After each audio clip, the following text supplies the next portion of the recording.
오늘도 우리의 하루를 지켜주시고 정해진 시간 또 정해진 장소에 모여 말씀 듣고 기도하게 하시니 감사합니다.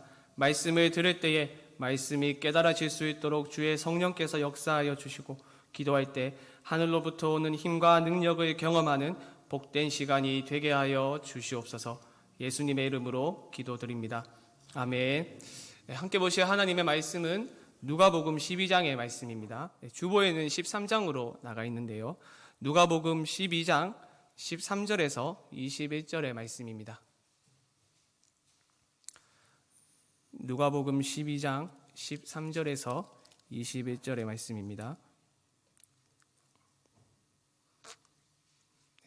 우리 함께 한 절씩 교독해서 읽도록 하겠습니다. 무리 중에 한 사람이 이르되 선생님 내 형을 명하여 유산을 나와 나누게 하소서 하니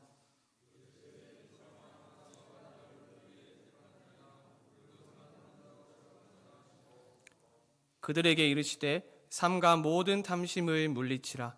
사람의 생명이 그 소유에 넉넉한 데 있지 아니하니라 하시고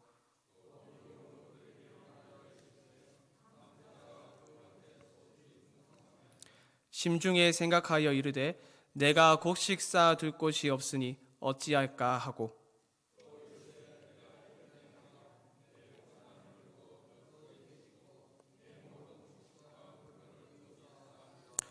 또 내가 내 영혼에게 이르되 영혼아 여러 해 쓸 물건을 많이 쌓아 두었으니 평안히 쉬고 먹고 마시고 즐거워하자 하리라 하되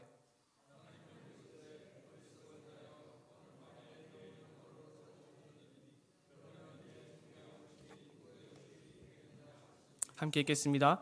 자기를 위하여 재물을 쌓아두고 하나님께 대하여 부여하지 못한 자가 이와 같으니라. 아멘. 오늘 본문은 우리가 잘 알고 있는 어리석은 부자의 이야기입니다. 주님이 무리를 향하여 교훈을 하고 계실 때 있을 때 무리 중 한 사람이 주님께 나왔습니다. 이 사람은 유산 문제를 해결해 줄 것을 주님께 요청하였는데요. 이 사람은 동생으로서 자신이 결정한 해결책을 예수님께서 승인해 주시기를 간절히 기대했을 것입니다. 하지만 주님은 형제 사이의 문제를 해결하는 중재자가 되기를 거부하시면서 그가 중재 요청을 한 동기를 바로 탐심으로 규정하십니다. 15절 말씀을 다시 보시죠. 그들에게 이르시되 삼가 모든 탐심을 물리치라. 사람의 생명이 그 소유에 넉넉한 데 있지 아니하니라 하시고 예수님은 물질로 생명을 만족시키는 시도를 하지 않도록 지금 경고하고 계십니다. 그러면서 주님은 인간의 존재 가치를 알지 못한 채 탐심에 이끌려 살아가는 사람의 어리석음을 예로 들기 위하여서 어리석은 부자의 비유를 전하십니다.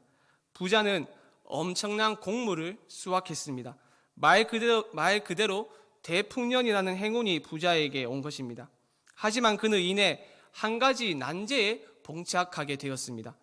곡식이 너무 많아서 쌓아둘 곳이 없었던 것입니다. 그래서 마음속으로 생각합니다.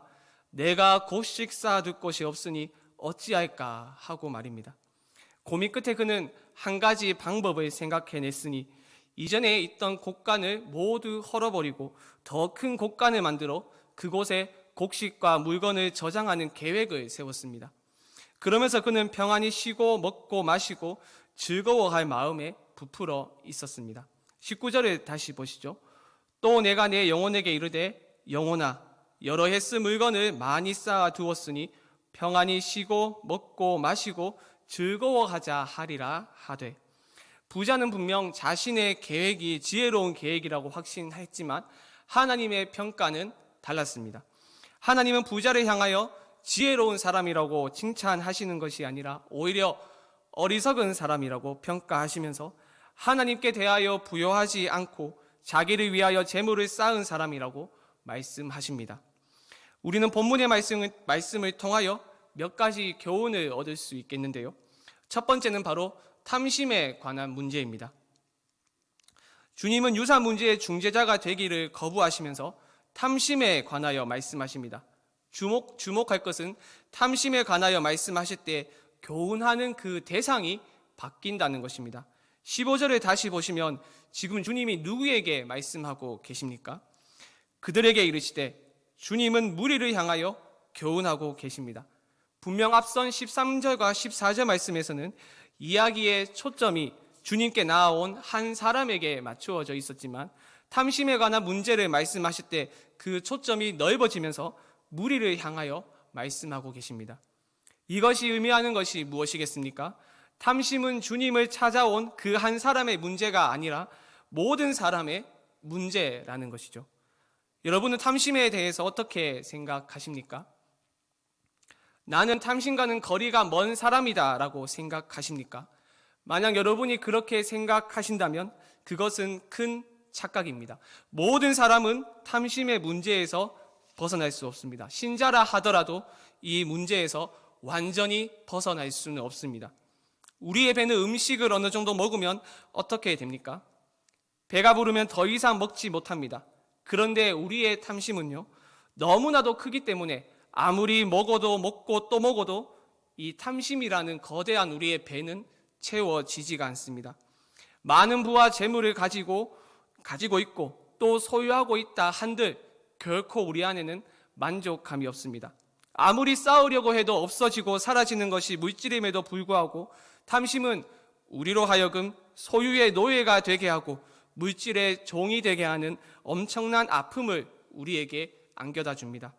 탐심은 죽을 때까지 조금만 더라고 하는 거대한 구렁텅이로 인간을 빠뜨려 놓고 절대로 헤어나오지 못하게 만들어 버립니다. 마치 밑 빠진 독에 물을 붓는 것처럼 채우고 또 채워도 채워지지 않는 것이 바로 우리 인간 안에 있는 탐심입니다. 그래서 어떻게 됩니까? 항상 만족함이 없고 늘 궁핍함에 시달리며 살아갑니다. 세계적인 부자인 록펠러에 관한 유명한 일화가 있지 않습니까? 미국에서 생산되는 석유의 95%를 독점한 그가 어느 기자와 인터뷰를 가졌습니다. 기자는 이렇게 물었습니다. 당신은 현재 가지고 있는 부유함에 만족하십니까? 그는 아니라고 대답했습니다. 그 기자는 다시 한 번 더 질문했습니다. 그렇다면 당신은 얼마만큼의 돈을 벌어야 만족할 수 있겠습니까? 그때 록펠러는 조금만 더라고 대답을 하였습니다. 이러한 탐심의 무서움을 잘 알고 있었던 바울은 골로새서 3장 5절의 말씀에서 탐심은 곧 우상 숭배라고 말하였습니다. 골로새서 3장 5절은 이렇게 말합니다. 그러므로 땅에 있는 지체를 죽이라.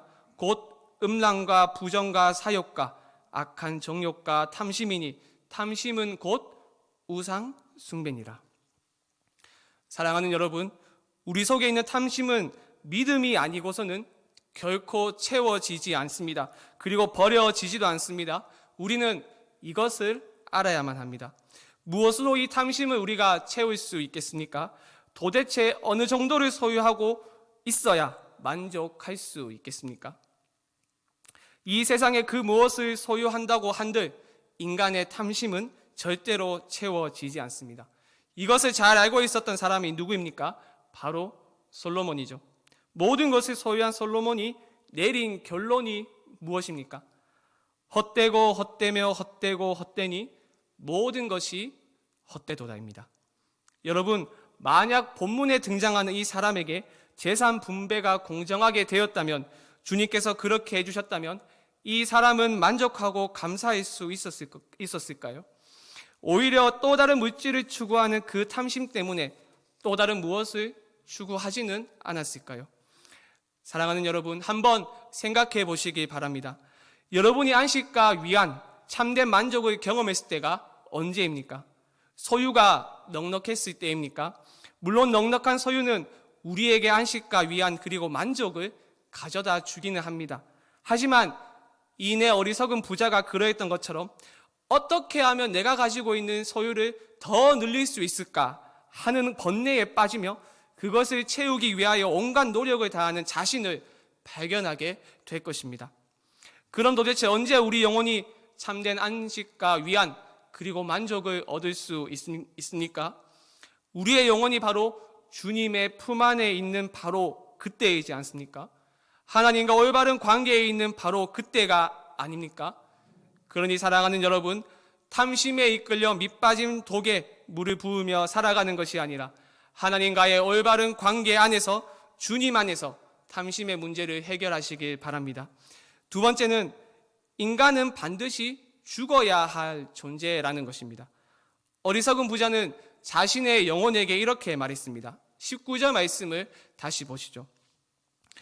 또 내가 내 영혼에게 이르되 영혼아, 여러 해 쓸 물건을 많이 쌓아 두었으니 평안히 쉬고 먹고 마시고 즐거워하자 하리라 하되. 그러나 주님은 부자의 그런 생각이 허망하다는 것을 말씀하십니다. 하나님은 이르시되 어리석은 자여, 오늘 밤에 내 영혼을 도로 찾으리니 그러면 내 준비한 것이 누구의 것이 되겠느냐 하셨으니. 어리석은 부자는 자신이 결국 죽을 존재라고 생각하지 않았습니다. 자신이 지금 당장 죽을 수 있는 존재다라고 그는 생각하지 않았습니다. 삶과 죽음은 동전의 양면성이죠. 삶과 죽음은 태어남과 동시에 시작합니다. 태어남으로 삶은 시작되고 죽음으로 마무리됩니다. 문제는 생명에 대한 주권이 우리에게 없다는 것이죠. 비유를 통해서 알 수 있듯이 생명의 주권은 오직 하나님에게 있습니다. 각 사람에게 생명을 주신 하나님은 하나님의 주권으로 생명을 거두어 가십니다. 하지만 현대사회에서 고도로 발달된 과학기술은 이 단순한 진리를 망각하게 만들어버립니다. 삶과 죽음을 인간이 통제할 수 있다고 생각합니다. 삶과 죽음은 더 이상 하나님의 영역이 아니라고 생각합니다. 과학기술의 발달은 우리에게 참으로 많은 유익을 가져다 주고 있습니다. 삶의 질을 높일 뿐만 아니라 삶의 편리함 또한 우리에게 가져다 주고 있죠. 그런데 장점만 있는 것이 아닙니다. 단점 또한 많습니다. 물론 여기에서 지금 다 언급을 할 수 없지만 과학기술의 발달은 곧 의학기술의 발달로 이어졌고 이제 우리는 100세 시대를 맞이하게 되었습니다. 오래 사는 것 물론 좋은 일입니다. 하지만 오래 사는 것으로 인하여 사람들의 머릿속에는 죽음에 대한 인식이 흐려졌습니다. 언제가 될지는 모르겠지만 나는 죽을 수밖에 없는 연약한 존재다라는 사실을 망각한 채 살아갑니다. 인간이 다른 피조물과 구별되어 하나님의 형상으로 지어진 존재라 하더라도 인간은 여전히 피조물에 불과합니다. 하나님의 형상으로 지음을 받아 하나님을 대신하여 이 세상을 다스리는 대리 통치자로서 부름을 받았지만 여전히 피조물에 불과합니다. 훌륭한 문화를 만들었음에도 불구하고 죽음을 경험하는 연약한 피조물에 지나지 않습니다. 하지만 현대사회는 이러한 인식을 흐리게 만듭니다. 발달한 과학기술은 하나님이 없어도 잘 살 수 있다는 인식을 심어 주었으며 생명까지도 인간이 통제할 수 있다고 생각합니다. 그 결과는 무엇입니까? 눈에 보이는 것에 취해서 살아갑니다. 내 영혼도 내가 가지고 있는 모든 물질의 소유권이 하나님에게 있는 것이 아니라 자기 자신에게 있다고 생각합니다. 그때 하나님이 개입하셔서 물으십니다. 어리석은 자여, 오늘 밤에 내 영혼을 도로 찾으리니 그러면 내 준비한 것이 누구의 것이 되겠느냐? 이 얼마나 허무한 인생이지 않습니까? 지금까지 시간과 힘과 물질과 가지고 있는 모든 것들을 다 사용하여 많은 부를 축적했는데도 하나님이 영혼을 도로 찾아가신다면 지금까지 모은 것들은 어떻게 되겠습니까? 아무 쓸모가 없습니다.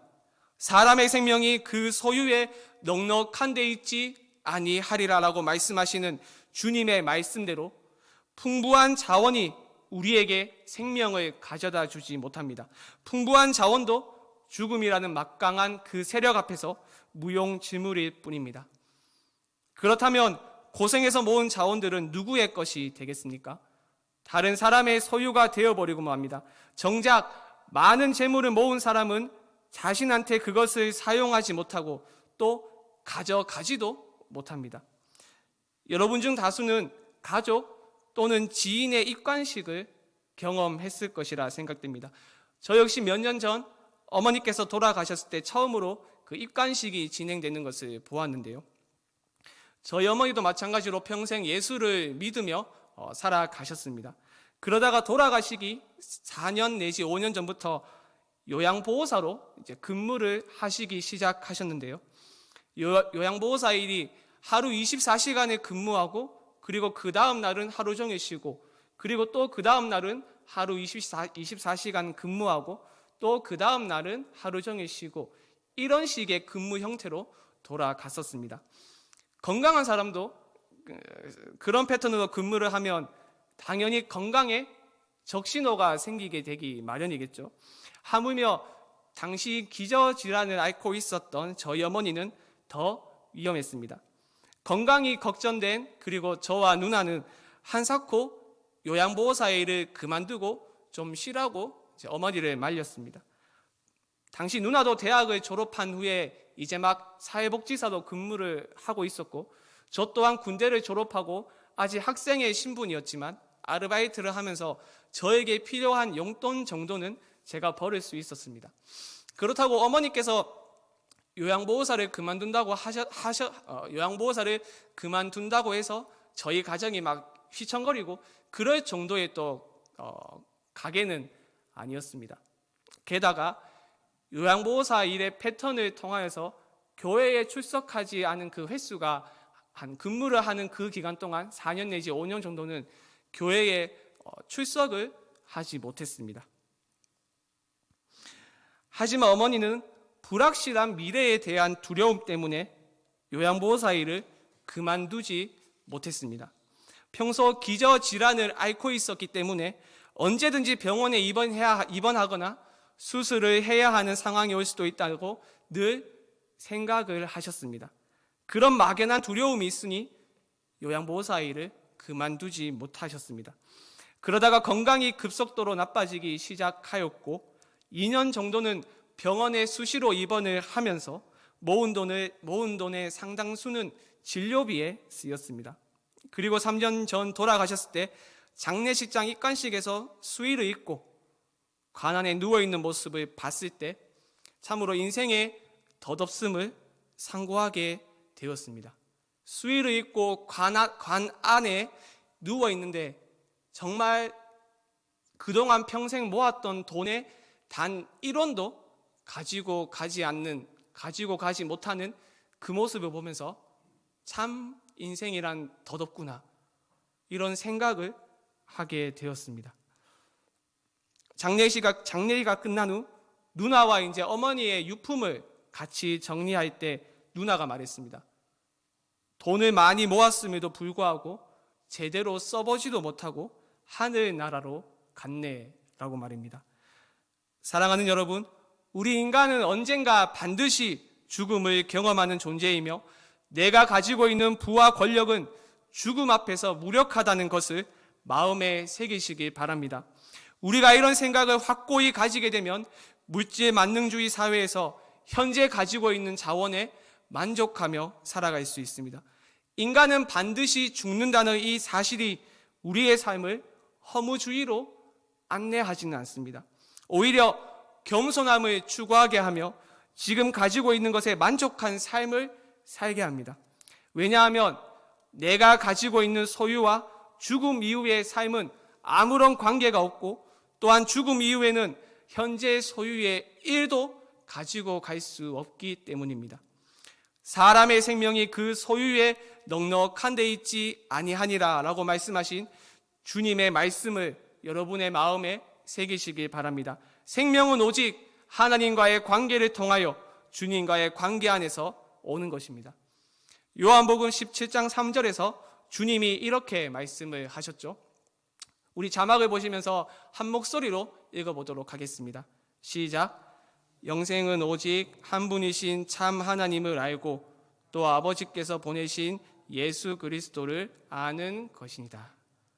물으신 자는 이 생명을 이미 소유한 사람입니다. 하지만 이미 이 생명을 소유하고 있음에도 불구하고 우리가 어리석은 부자처럼 탐심을 쫓아 살아간다면 우리가 가지고 있는 이 생명을 마음껏 누리지 못합니다. 그러니 사랑하는 여러분, 우리의 유한함을 깨닫고 하나님과의 관계 안에서 생명을 발견하실 수 있기를 바랍니다. 마지막 세 번째는 하나님께 대하여 부요한 자입니다. 21절 말씀을 다시 보시면 어리석은 부자 비유를 말씀하신 주님은 이렇게 결론을 내리십니다. 자기를 위하여 재물을 쌓아두고 하나님께 대하여 부요하지 못한 자가 이와 같으니라. 결국 어리석은 부자의 그 중심에는 하나님이 없었습니다. 오직 자기 자신만 있을 뿐입니다. 부자가 열심히 재물을 모았던 이유는 바로 자기를 위해서입니다.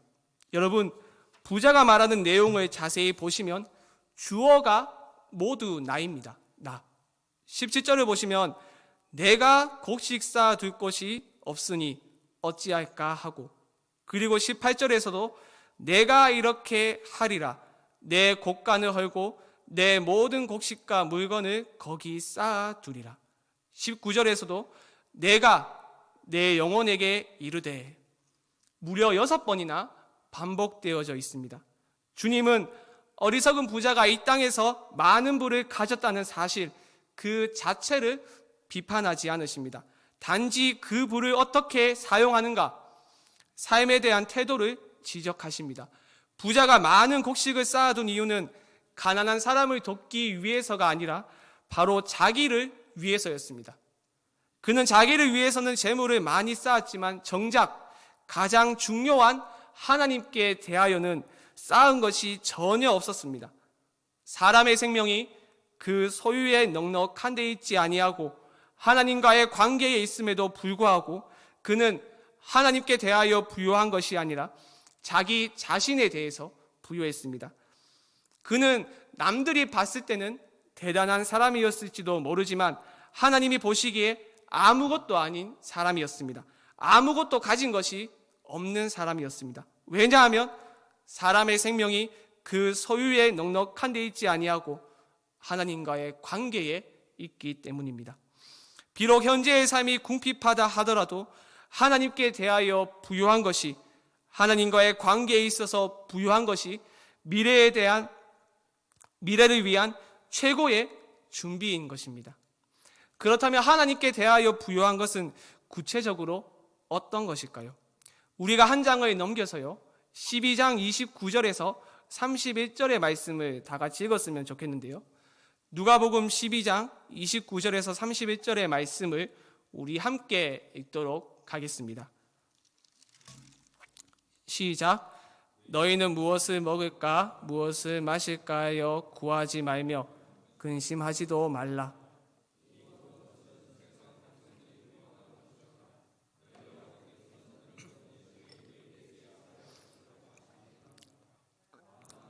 그의 나라를 구하라. 그리하면 이런 것들을 너희에게 더하시리라. 아멘. 모든 사람은 미래에 대한 염려와 근심이 있습니다. 왜냐하면 우리는 미래를 볼 수 없기 때문입니다.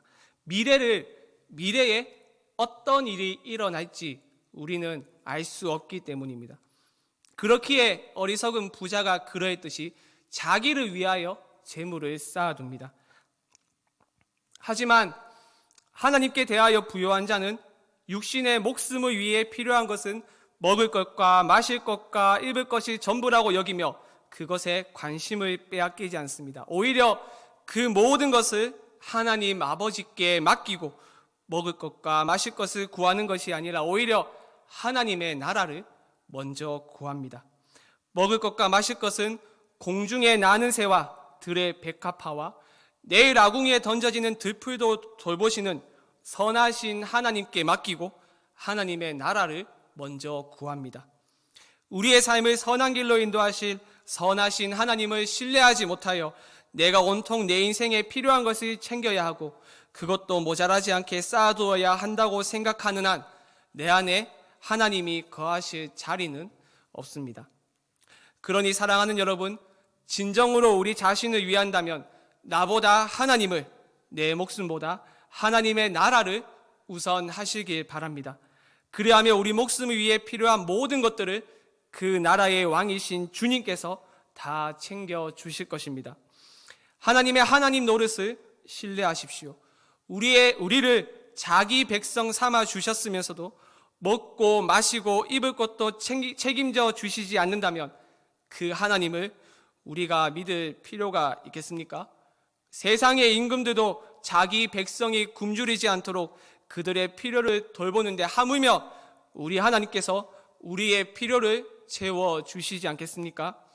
눈에 보이는 소유를 의지함으로써 자기를 위하여 재물을 쌓는 것이 아니라 모든 것을 하나님께 맡기고 하나님의 나라를 구함으로써 하나님께 대하여 부요한 여러분이 되길 바랍니다. 말씀을 정리하겠습니다.